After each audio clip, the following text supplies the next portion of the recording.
আসসালামু আলাইকুম গাইস, কি অবস্থা সবার? কেমন আছেন সকলে? আশা করি সকলে খুব ভালো আছেন। আল্লাহর রহমতে আমি অনেক ভালো আছি। আজকে অনেক দিন পর আবার নতুন আরেকটা ব্লগ নিয়ে আপনাদের সামনে চলে এলাম। তো আজকের ব্লগটা একটু অন্যরকম হতে যাচ্ছে, কারণ আজকে হচ্ছে আমরা যাচ্ছি একটা বই মেলায়। কারণ অনেক দিন ধরে আসলে আমাদের শহরে কোনো বই মেলা হচ্ছে না বা কোনো মেলাই হচ্ছে না, বা আমরাও আসলে ব্লগ করতেছি না। তো আজকে আসলে অনেক দিন পর আমাদের ময়মনসিংহ শহরে 3 দিন ব্যাপী একটি ভ্রাম্যমাণ বই মেলা শুরু হয়েছে।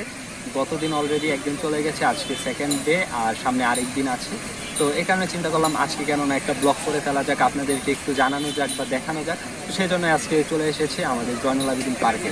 তো এখন চলুন সরাসরি আমরা একটু মেলাতে যাই, ঘুরি, বইগুলো দেখি।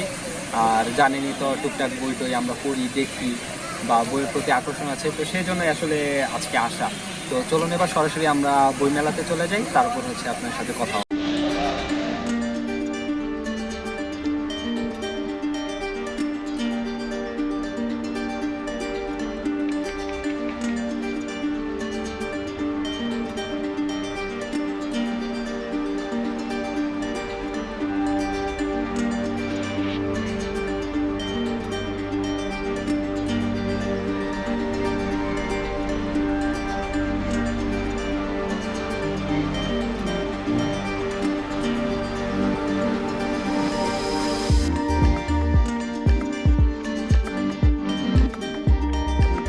এই তো গাইস, মেলা টেলা ঘুরলাম, ঘুরে এখন চলে এসেছে যে চা খেতে।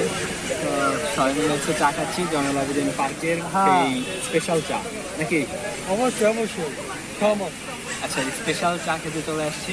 আদা লেবু চা, যেটা আসলে স্পেশাল বলা যায়, কারণ আমাদের শহরে যদি পার্কে আসি আমরা, তাহলে একমাত্র এই চাটাই আছে, যেটা হচ্ছে আসলে অনেক ভালো লাগে বা খেয়ে আসলে অনেক মজা পাই। তো আমাদের ঘোরাঘুরি শেষ, আপনারা তো অলরেডি অনেক কিছু দেখে নিলেন।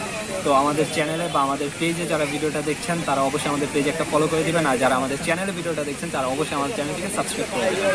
আর দেখা হবে সামনে নতুন আরেকটা কোনো ব্লগে। আজকের ব্লগটি আমরা এখানে শেষ করে দিচ্ছি। আল্লাহ হাফিজ।